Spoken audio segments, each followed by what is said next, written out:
Okay, I'm back again. I'm going to start reading your possum book. I did catch the insect. You probably can't see him very well. He is in with the giant, I think it's a carpenter bee. You see him crawling around there? He definitely looks like he's in that assassin bug family. He also reminds me of the stink bugs. I think they are related. You see him? That's a bug, all right. I kept hearing this noise behind the computer. And then he appeared. All right, now let's get back to your book. Possums. All right. The track, which we seldom see later than December, is made by the possum.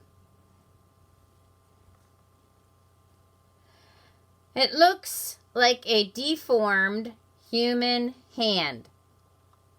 If the dwarfs or brownies we read of in childhood were to walk abroad in winter, they might leave such an imprint behind them as this. I didn't know if any of you had read stories about dwarfs, or in particular brownies. But if any of you have, then you know what they are. They're like fictitious characters, like elves.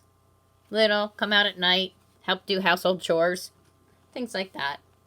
I believe they originate in Scotland. Like the leprechaun.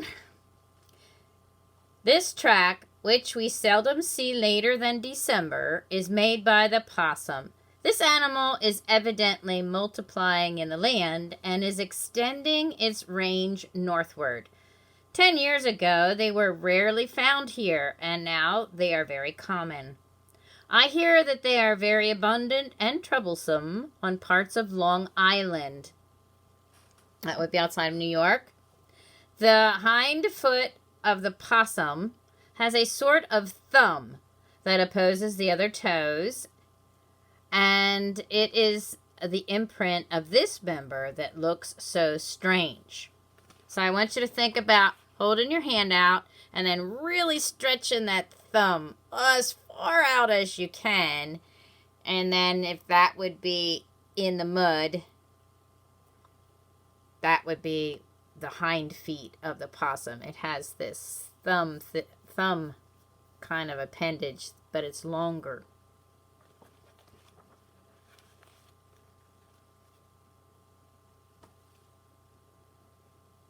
And the underside of the foot is as naked as the human hand, and this adds to the novel look of the track in the snow. So how does your hand look? That's a possum. Doesn't have any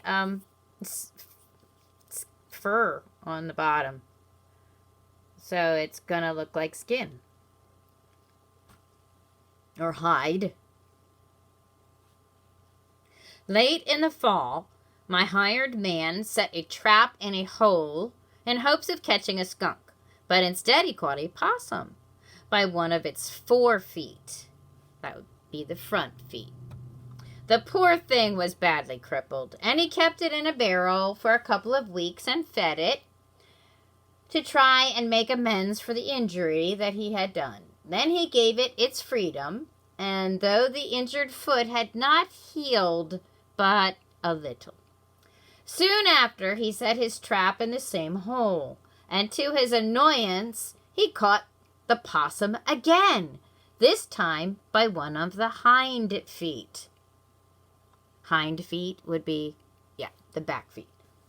He brought the quiet, uncomplaining creature to me by its prehensile tail and asked me what should be done with it or for it. So possums have those tails that can wrap around things. Here is John Burroughs' sketch of possums. And see how they wrap. They're not just hanging behind them They use them. I love his sketches.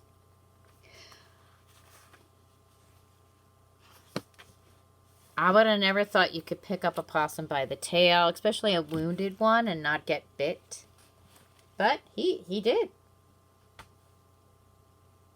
That amazes me. I concluded to make a hospital for it in one corner of my study. I made it a nest behind a pile of magazines and fed and nursed it for several weeks. It never made a sound or showed the least uneasiness or sign of suffering that I was aware of in all that time. By day it slept curled up in its nest. If disturbed, it did not play possum. Do you know what that means, to play possum? Have you ever seen any cartoons where they play dead? But they're not. But they really look dead. That is, they did not feign sleep or death, but opened its mouth and grinned up at you in a sort of comical, idiotic way. So it didn't bare its teeth. It smiled. Well, I guess that is a little teethy. At night, it hobbled about the study and ate the meat and cake I had placed for it. Sometimes by day it would come out of the corner and eat food under the lounge, eating very much after the manner of a pig, though not so greedily. Indeed, all its motions were very slow, like those of the skunk. The skin of the possum is said to be so fetid, F-E-T-I-D, that a dog will not touch it. So when you think of something that might be fetid, a dog won't even touch it, do you think of it as being gross or stinky? A dog is always suspicious of an animal that shows no fear and makes no attempt to get out of his way.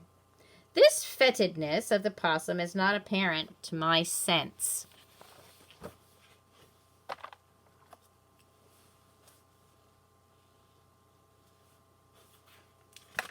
All right. And there's the possum again. I'm amazed that they could pick them up. Okay, after a while, my patient began to be troublesome by climbing upon the bookshelves and inspecting the books, so I concluded to discharge him from the hospital. One night I carried him to the open door by his tail, put him down upon the doorsill, and told him to go forth. He hesitated, looked back into the warm room, then out into the winter night, then thought of his maimed feet and all traps and holes where unsuspecting possums live, and could not reach a decision. "Come," I said, "I have done all I can for you. Go forth and shift for yourself." Slowly, like a very old man, he climbed down out of the door and disappeared in the darkness. I have no doubt he regained his freedom with a sigh. It is highly probable that, if a trap is set in his way again, he will put his foot in it as innocently as before. One day in March, one of my neighbors brought me a handful of young possums, very young, 16 of them, like newly born mice.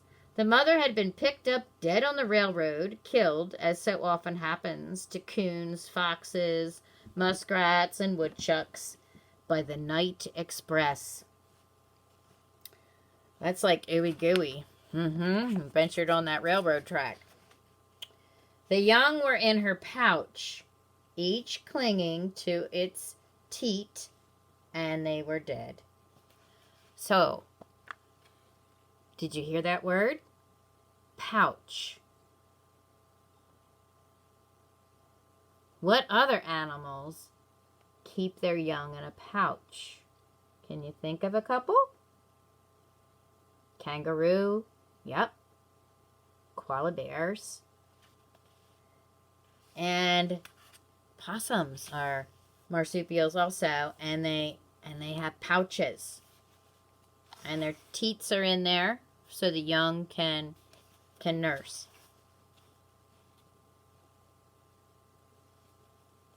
Hmm. 16. Oh my goodness, that's a lot.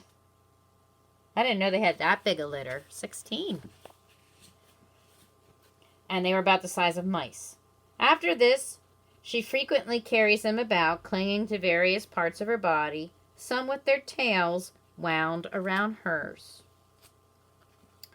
The next winter, 2 or more possums and a skunk took up their quarters under my study floor. One more page. It was not altogether a happy family. So you got a skunk and some possums under like the floor of the house. Just what their disagreements were about, I do not know. But the skunk evidently tried to roust the possums out. What do you think the skunk did to get rid of the possums? Ooh, yeah. The possums stood it better than I could. I came heartily to wish they were all rousted out. I was beginning to devise ways and means when I think the skunk took himself off. So the skunk left.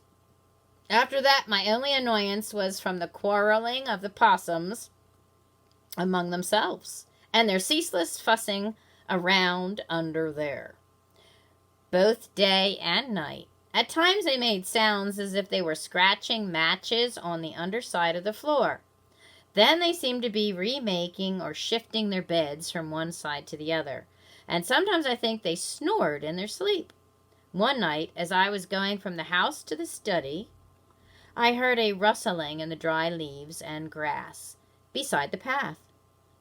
Lighting a match, I approached the spot and found one of the possums just setting out on his night excursions. I stooped down and stroked his head and scratched his back, but he did not move. He only opened his mouth a little and looked silly. Oh my goodness, he really can pet these wild possums. Oh, I would never have done that. Not a wild one. And that concludes our possum chapter. And I'm going to turn the video off, and I'm going to try and record wild mice. Good night.